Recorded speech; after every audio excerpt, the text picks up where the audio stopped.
Tumayo po tayong lahat bilang paggalang sa salita ng ating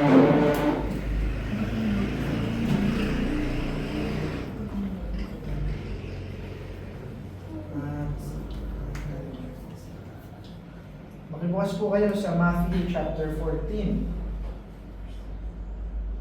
Verse 32 to 36. Meron din po tayo sa ating screen. Basahin po natin ang salita. Sabi po dito, and when they were come into the ship, the wind ceased. Then they that were in the ship came and worshipped him, saying, Of a truth thou art the Son of God. And when they were gone over, they came into the land of Gennesaret. And when the men of that place had knowledge of him, they sent out into all the country round about, and brought unto him all that were diseased, and besought him that they might only touch the hem of his garment. And as many as touched were made perfectly whole. Panginoon, salamat po sa araw nito, sa lahat ng biyaya nyo, sa lahat ng kaluluwang nandito, sa mga kapatid namin pagkakapalama, kayo natin po sila. Tawad sa aming mga kasalanan. Nawa kalugdan nyo ang mensahe nito at ang buhay ng bawat isang sasamba sa iyo. Matawad nawa Panginoon. In Jesus' name we pray. Makaupo na po ang lahat. Maalala nyo, pangatlong linggo na natin aaralin yung Matthew na kung saan nandun sila sa gitna ng bagyo. So may kita natin na natapos yung kwento sa Matthew 14 na hindi na sila takot doon sa bagyo, sa malalakas na hangin. Pero natapos yung kwento sa pagsamba nila sa ating Panginoon. Tandaan nyo yung context dito ay ilang oras na sila, hindi lang siguro 2 o 3 kasi naglayad sila alas 8 ng gabi, dumating ang Panginoon alas 4 o alas 5 na ng umaga. Pagod na sila, talagang binugbog na sila ng malalakas na hangin, ng malalaking alon.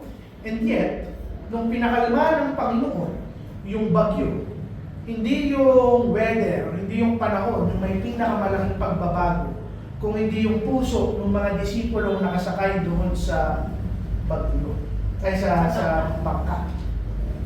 May kita natin na kung saan. Isa ito sa pinakamalinaw na confession ng nature at identity ng ating Panginoon. Nang sabihin nila rito, O thou art the Son of God. At may kita mo dito yung turning point ng pagkakaunawa ng mga disipulo sa persona ng ating Panginoon. Matagal na nilang sinusunod ang Panginoon, matagal na silang nakikinig sa turo ng Panginoon, marami na silang mirakulo na nakita, harapan sa kanilang mga mata.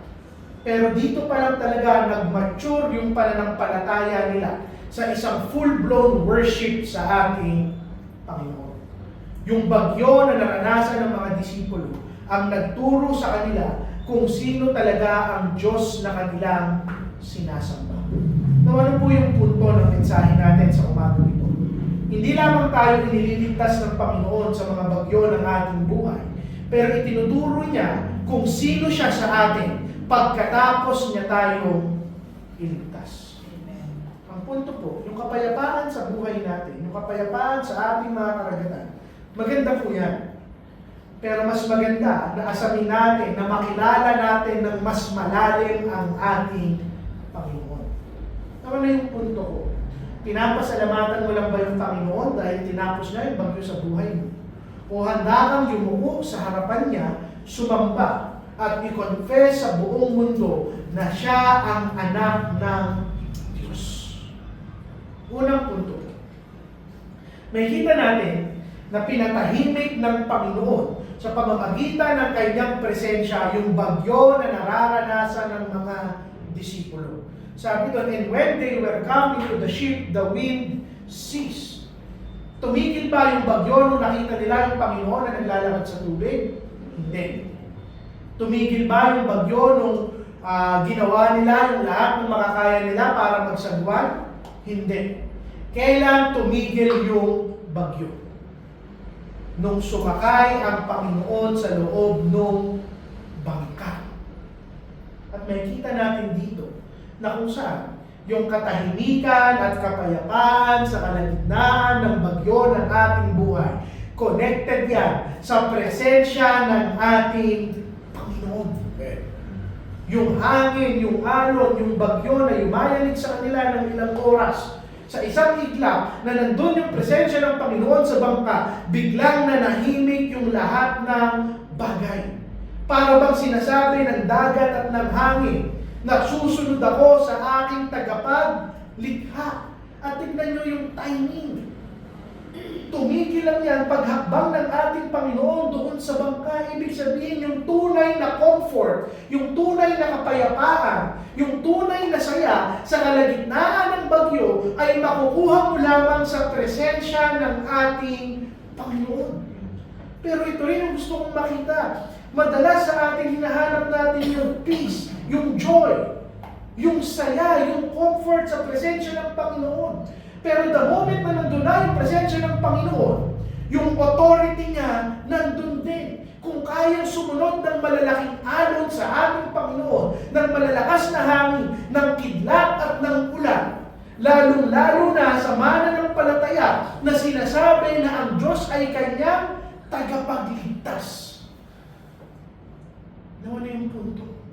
Huwag mong asamin yung peace, yung comfort, yung joy, yung saya, na kung sa kalagitnaan ng kanyang presensya, hindi tayo marunong magpasakop. And this is a rebuke to human effort. Tingnan nyo yung effort ng mga disipulo. Talagang ginawa nila yung lahat ng kanilang makakaya para mag-survive sa bagyo. Pero yung ating Panginoon, isang apak lang ng kanyang paa sa bangka na hindi niya kailangan gamitin yung daliri niya para magsagwan, tumigil ang bagyo. Ano yung lesson?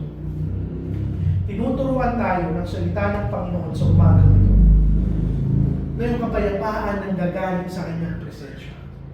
Marami sa atin iniisip ang kapayapaan, yung saya, yung ginhawa. Makakamtan ko yan pag nawala yung bagyo, pag nawala yung problema, pag nawala yung pighati o yung lungkot. Pero ang katotohanan niya, kahit sa kalagitnaan ng bagyo, nandun ang kapayapaan, nandun yung saya, nandun yung ginhawa kung kasama mo ang ating Panginoon.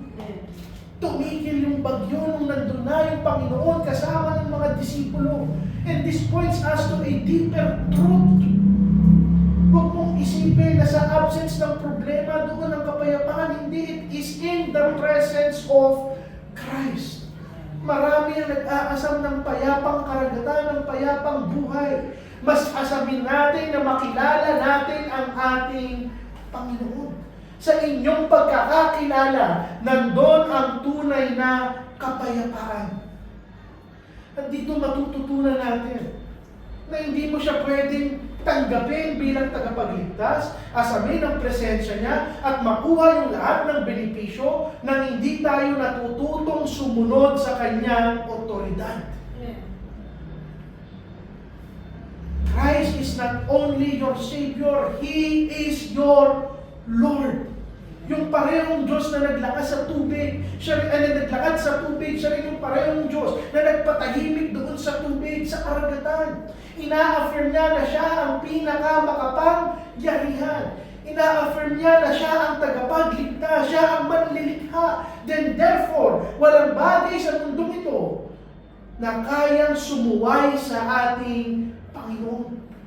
Pahintulutan ka man ng Panginoon na sumuway sa araw na ito, balang araw, lahat ng kaluluwa, Kristiyano man sa hindi, ay luluhod sa kanyang harapan.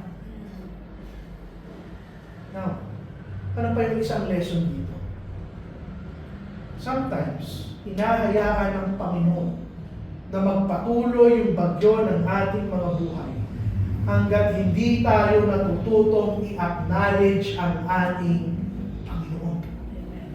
Kailan tumigil yung bagyo? Nung kinilala nila yung ating Panginoon bilang anak ng Diyos at lumapit na ang Panginoon at sumampa sa loob ng bangka. Ano yung punto? Punto rito, hanggat hindi mo nire-recognize yung presensya ng Panginoon sa buhay mo, do not expect na makakamtan mo ang tipong tao ang gustong kamta ng kapayapaan. Hinahanap nila yun sa pera. Iniisip nila, pag nagkaroon ako ng maraming pera, magiging komportable ako. Magiging masaya ako. Magiging mapayapa ako. Hindi po. Kailangan ko hanapin yung tamang tao? Hindi po. Kailangan ko lang maging mabuti sa kapwa ko? Hindi po. Yung tanging paraan para makuha mo yung tunay na kapayapaan ay sa persona ng ating Panginoong Hesukristo. Let us examine saan mo kinukuha ang kapayapaan mo. Saan mo hinahanap yung kaginhawaan mo. Hindi mo yan makukuha lamang sa kabutihan o panalangin o pagsunod lamang. Hindi. Hanggat hindi mo ginagawang sentro ang ating Panginoong Hesukristo, walang kapayapaan. Pwede tayong maging aktibo sa ministeryo, matapat sa ating responsibilidad. Pero ramdam natin na pagod ang ating mga kaluluwa, malungkot ang ating mga puso. Bakit? Dahil wala ang ating Panginoong Hesukristo.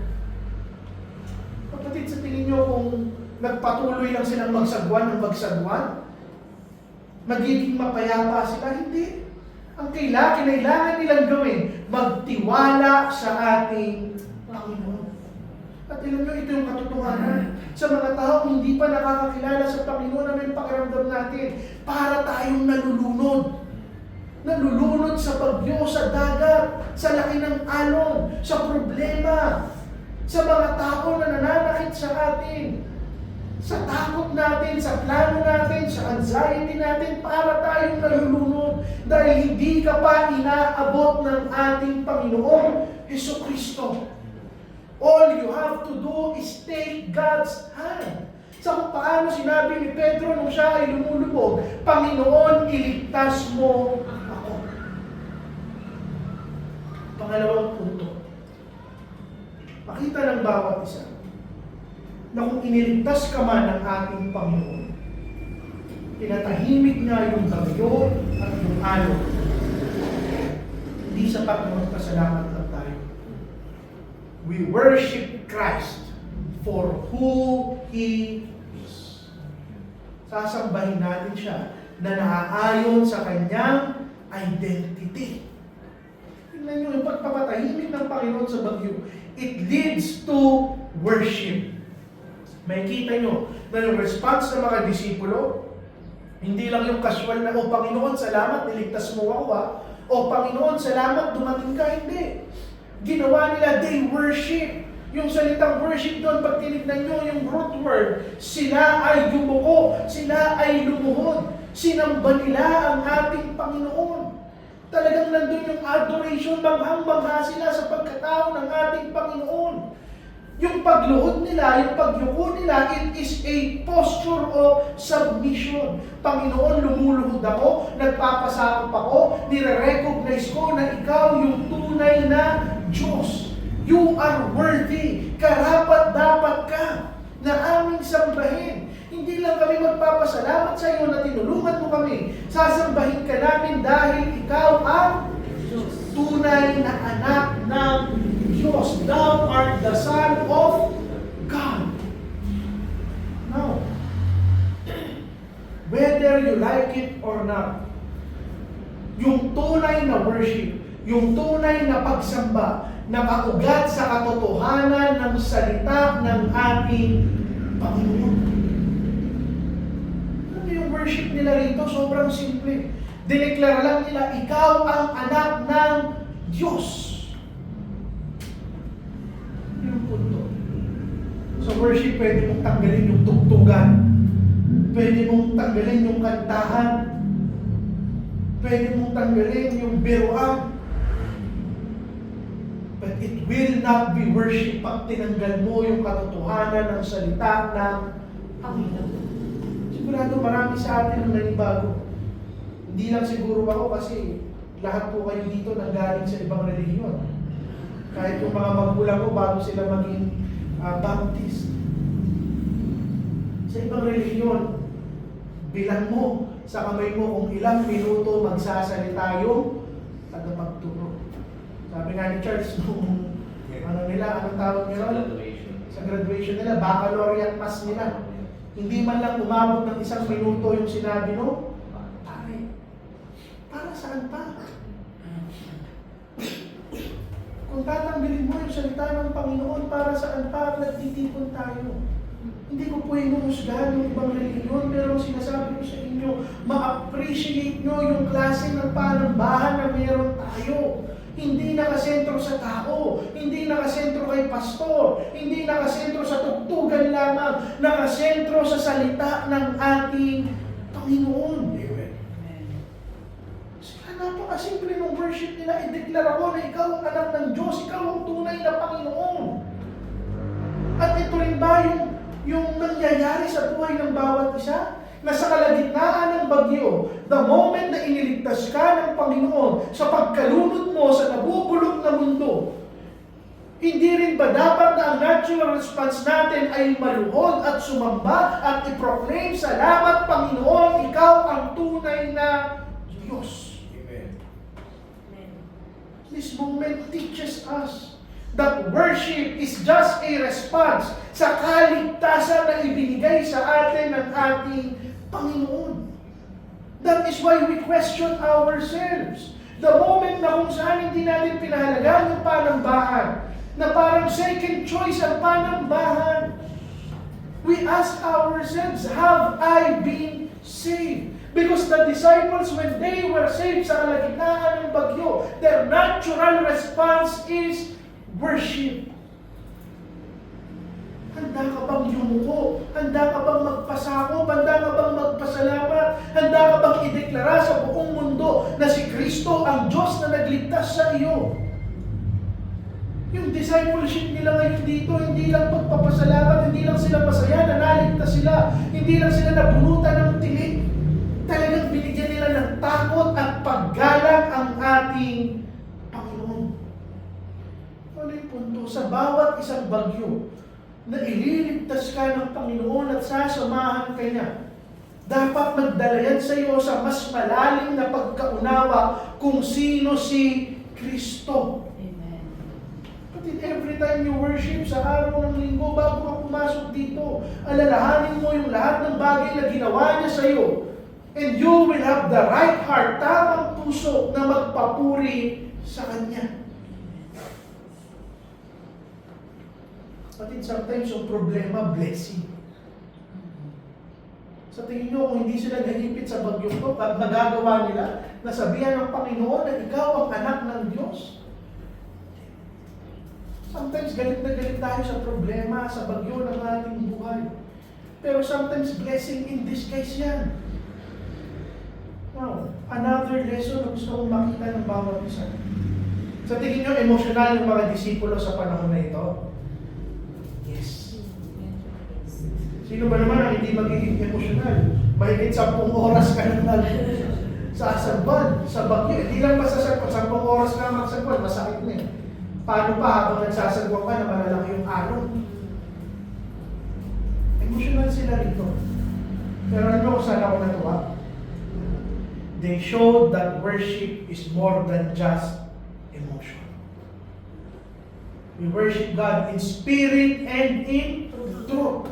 Pupunta ka sa iglesia na masaya, na excited, emotional ka, na gusto mong malaman at makita ang ating Panginoon, but that is not enough. They worship God in truth. Thou art the Son of God. Isang katotohanan lang yung sinasambit nila, ikaw ang anak ng Diyos. Doctrinal confession yun. Nung sinabi nila, thou art the Son of God, hindi ba ito yung inaral natin sa doctrine of Christ? Christology. Ano yung punto? Yung tunay na worship na kaugat sa katotohanan ng kanyang salita. Pero balanse yun. Ang isang worship na kung saan panay katotohanan at wala yung init ng mga puso, malamig yan. Pero yung panay puso, panay emosyon na walang katotohanan, mababaw yan. At pipilitin natin sa ating iglesia bilang mga taong iniligtas ng Panginoon sa bagyo ng ating mga kaluluwa. We worship God in spirit and in truth. Now the challenge is, paano ka nagre-respond in worship? Nung iniligtas ba tayo ng Panginoon, babalik lang tayo sa mga normal nating buhay na parang walang nangyari? O sa kada araw at kada linggo, yumuyuko ka sa harap ng ating Panginoon? Kapatid, mas matindi yung kaligtasan na binigay ng Panginoon sa atin kaysa sa mga disipulo sa araw ng bagyo. Paano mo nakikilala ang ating Panginoon? Ang tunay na pananampalataya, palalim ng palalim ng palalim yung pagsamba niya sa ating Panginoon. Pangatlo at panghuling punto. Mabilis lamang po ang ating sermon sa hapon na sa umaga nito. Verse 34 hanggang verse 36. And when they were gone over, they come into the land of Gennesaret. And when the men of that place had knowledge of him, they sent out into all that country round about, and brought unto him all that were diseased, and besought him that they might only touch the hem of his garment. And as many as touched, they were made perfectly whole. Ano po yung nangyari? Pagkatapos nilang sumamba sa Panginoon doon sa bangka, siyempre, hindi naman sila magtatagal doon sa dagat. Nakapunta na sila sa lugar ng Gennesaret. At ano yung unang ginawa ng mga disipulo? Lori. Lola Joy. Charles. They evangelize. Ibinahagi nila yung salita ng Panginoon, kung ano yung nangyari. Sinabi nila sa buong bayan, sa buong bansa, nandito na ang anak ng Diyos. Nung ano yung punto? Yung kaligtasan na ibinigay sa iyo ng Panginoon, yung private worship na pagdeklara mo that this is the Son of God, it should lead you to evangelize. Worship does not na hindi nagtutulak sa atin na abutin yung lahat ng taong makikilala natin, lahat ng taong nakapalibot sa atin, hindi yan tunay na pananampalataya. Ang tunay na pananampalataya, ginugusto niya na marinig ng lahat ng tao yung Diyos na nagligtas sa akin. Sa mirakulo na ginawa ng Panginoon sa iyo, hindi mo ba gugustuhin ipagsigawan sa mundo na yung kaluluwa ko na dapat sinusunog sa dagat-dagatang apoy ng impyerno ay hindi na magdudusa dahil sa ginawa ng anak ng Diyos para sa akin? Ang gandang isipin mo. Na yung natutunan nila, thou art the Son of God, hindi pwedeng sa kanila lang. Buong bansa, buong bayan ng Gennesaret, yung kanilang sinabihan.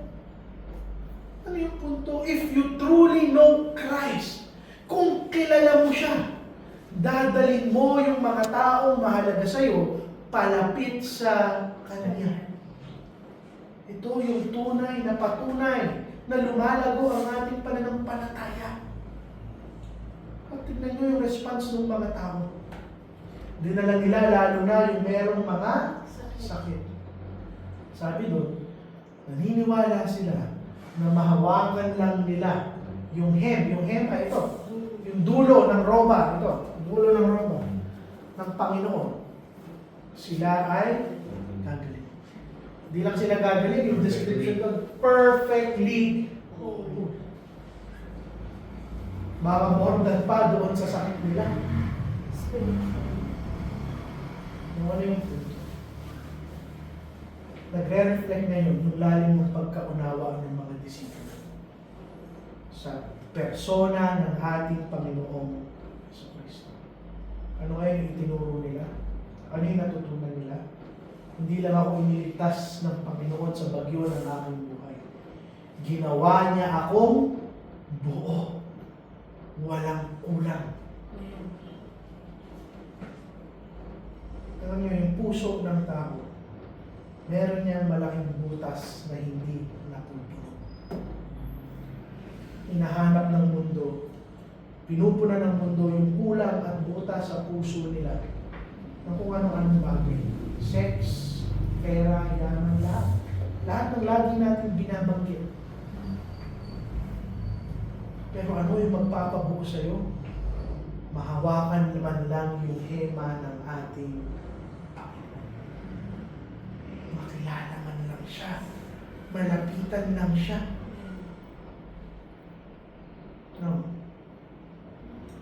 Ganito kabuti yung ating Panginoon. Notice yung contrast, yung pagkakaiba ng disipulo at ng mga taong kanilang sinabihan. Nung nakilala nila ng gusto ang ating Panginoon, ano yung nararamdaman nila? Takot at pagdududa. Nung nandun sila sa bangka. Pero yung mga tao ngayon na sinabihan nila, ina-approach nila ng may confidence ang Panginoon. Sapat na mahawakan ko yung damit niya at ako ay gagaling.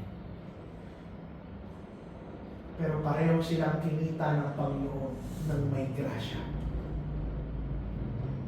Pare-pareho silang iniligtas ng ating Panginoon. Nawala yung punto. Hindi selective ang Panginoon sa kung paano kanya ililigtas. Basta pinili ka niya, whether nagsimula ka na may katiting na pananampalataya, whether nagsimula ka ng may pagdududa, whether nagsimula ka ng may takot, kung pinili ka niya, ililigtas ka niya.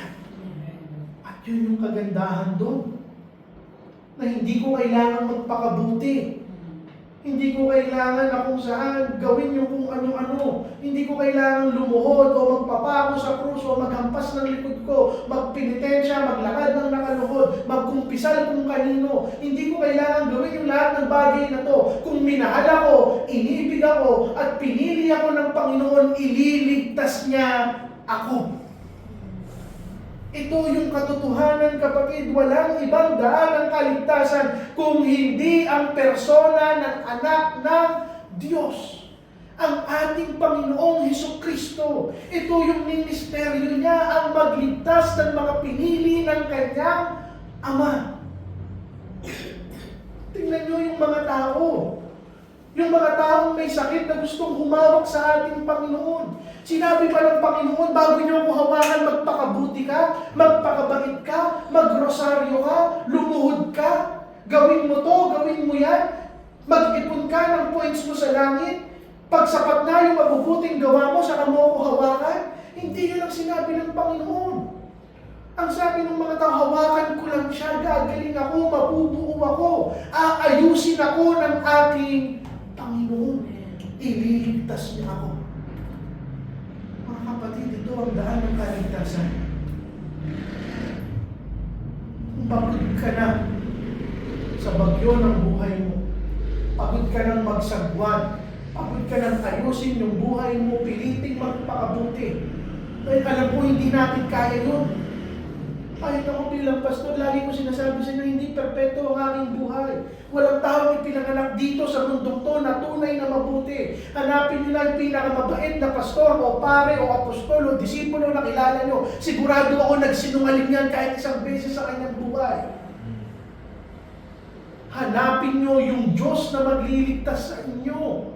Pare-pareho tayong makasalanan, pare-pareho tayong may sakit, pare-pareho tayong madumi, pare-pareho tayong natatakot sa kalagitnaan ng bagyo. Ang tanging sagot ay ang persona ng nag-iisang anak ng Diyos, Amen. si Hesukristo. Amen. Kapatid, accessible yung mapangyarihan niya, accessible yung kaligtasan. Sabi ng ibang relihiyon, magpakabuti ka, magpakabait ka, mamigay ka, manalangin ka, magrosaryo ka, mangumpisal ka. Hindi po yun. Isa lang yung daan. Aminin mong makasalanan ka at kailangan mo ang ating Panginoong Jesucristo. Ito yung pinakamaganda nito. Kung ililigtas ka niya, hindi ka lang niya ililigtas. Bubuuin ka ng ating Panginoon. Hindi ko naman sinasabi na kung saan pag naging Kristiyano ka ay gaganda na yung buhay mo, yayaman ka, hindi ka na magkukulang. Hindi po yung ibig sabihin ng pagkabuo. Pero mararamdaman mo na kahit anong mangyari sa buhay ko, buong-buo ang pagkatao ko sa ating Panginoon Jesucristo. I am made perfectly whole. Kapatid, yung pagpapagaling ng Panginoon, hindi niya lang tinatanggal yung simptomas ng kasalanan. Yung simptomas ng sakit ng kasalanan, nire-restore niya yung buong pagkatao. At ano yung natutunan ko sa Matthew 14? Yung presensya ng Panginoon hindi lang nagkakalma ng bagyo ng buhay, pero pinapagaling niya yung mga durog na buhay. When you confess that Christ is the Son of God, at ipinamuhay natin yun, at ibinahagi natin sa lahat ng tao, yun ang tunay na pagsamba sa atin. Sa mga taong nakaranas ng kaligtasan, tinutulak ba kayo ng kaligtasan nyo na ibahagi ito sa iyo? Tinutulak ba kayo ng kaligtasan nyo na mag-imbita, magdala ng mga taong makakapakinig ng salita niya? Hindi pwede na kung saan sasampalang tayo sa kanya-kanya nating bangka. Kailangan marinig ng mundong to yung mabuting balita ng ating Panginoon. Amen. Bilang pagtatapos. Tandaan nyo, uulitin ko, hindi natapos yung kwento sa bangka.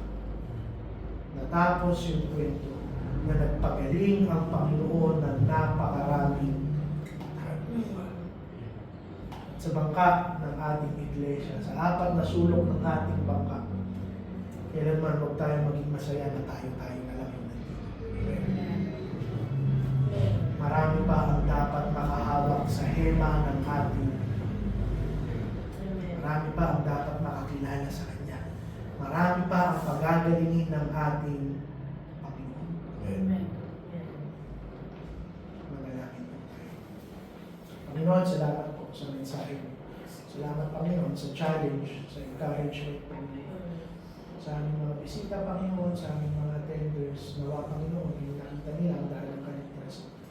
Huwag kami manangan o magtiwala sa sarili namin kabutihan, Panginoon, pero sa kamatayan na ibinigay mo, sinakripisyo mo para sa amin.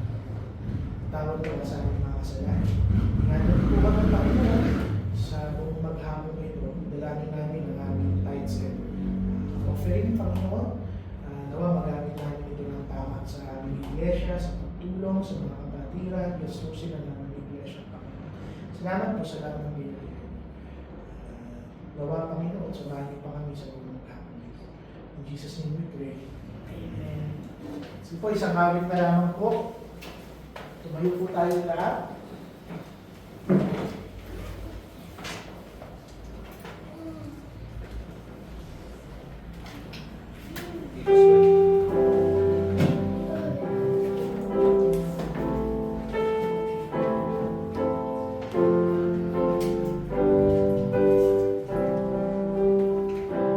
Po natin ang it is well with my soul. Opo. 1:45. Ulitin lamang po natin ang ano,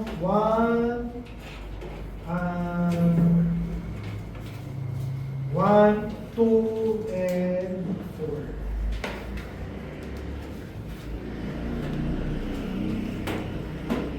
Gusto niyo po bang gamitin lahat? Ha? 1, 2, and 4. Sige po.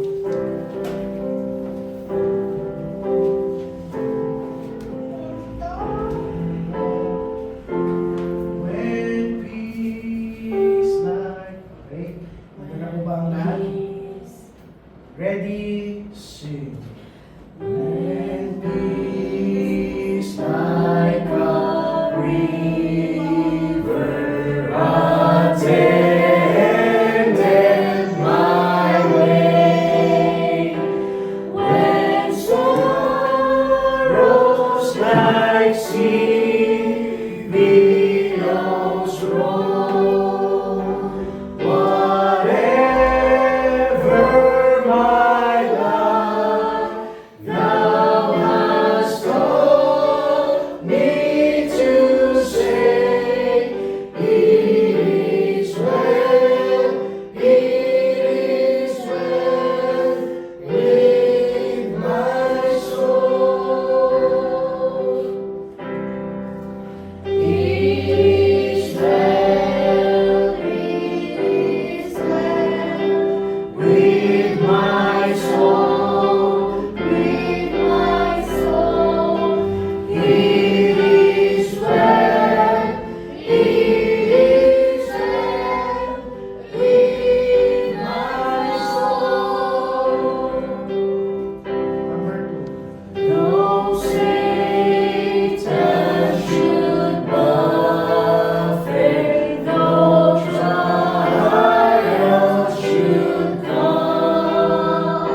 is well, is well with my soul, with my soul. It is well, it is well with my soul.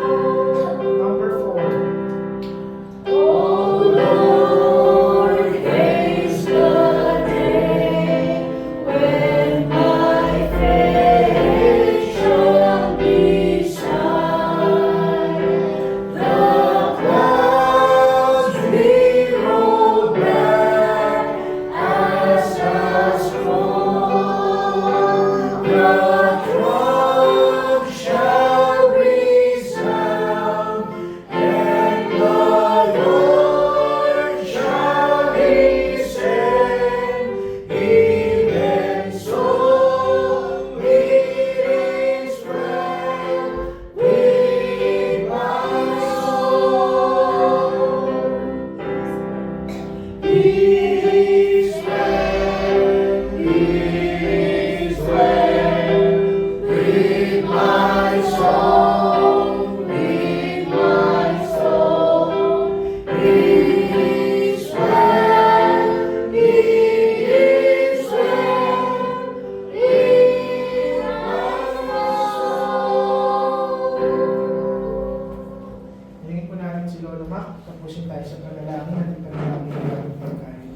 Tayo panalangin sa ating pagtatapos ng umagang serbisyo, Ama, at pagpupuri, pagdakila sa inyong pakikinig sa inyong mga prinsipyo, Ama.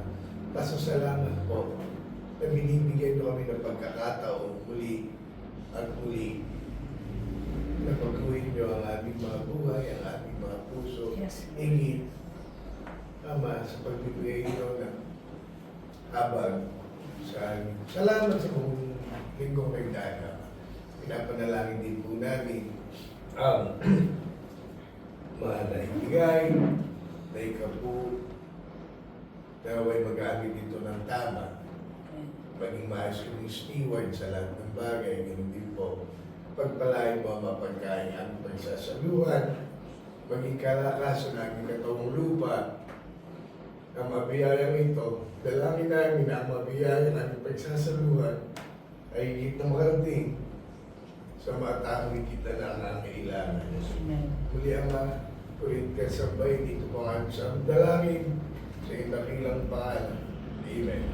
Salamat po. Tapos na po tayo. Mga pagkain po. Right, kahit po na